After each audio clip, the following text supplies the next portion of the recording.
கும்பகோணத்திலிருந்து மயிலாடுதுறை செல்லும் சாலையில் அமைந்துள்ளது திருவடை மருதூர் கிராமம்.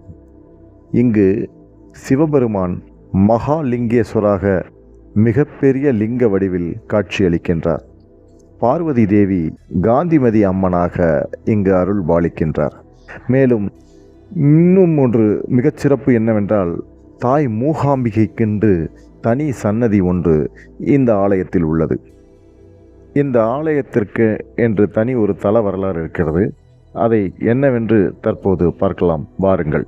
இடை மருதுரையும் ஈசனை வழிபடின் இடர்தரும் பிரம்மஹத்தி தோஷம் விடுபடும் என்ற அசரீரி வாக்கு கேட்டு வரகுணபாண்டியன் என்ற அரசன் இத்தலத்தில் தங்கி இறைவனை இடைவிடாது வணங்கினான். தோஷம் நீங்கி நலம் பல பெற்றான். நலம் பெற்றவுடன் இத்தலத்திலேயே தங்கி திருப்பணிகள் பல செய்தான். அந்நாளில் திருமணம் செய்து கொள்ள விரும்பி ஒரு அழகிய பெண்ணை மனம் புரிந்தான்.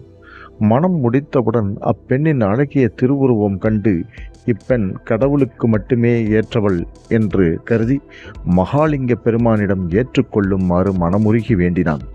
பெருமானும் ஏற்றுக்கொண்டார். வரகுணபாண்டியன் மகாலிங்க பெருமானை வழிபட வந்தபோது பெண்ணின் வலதுகை மட்டும் ஏற்கப்படாமல் வெளியே நீட்டிக்கொண்டிருந்தது.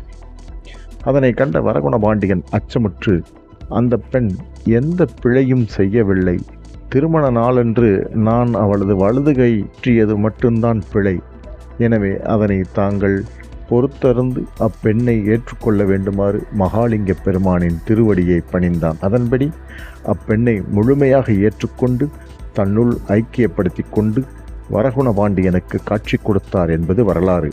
அந்த பெண்மணி காந்திமதி தெய்வமாகி இத்தலத்தில் இன்றும் காட்சியளித்து வருகிறார்.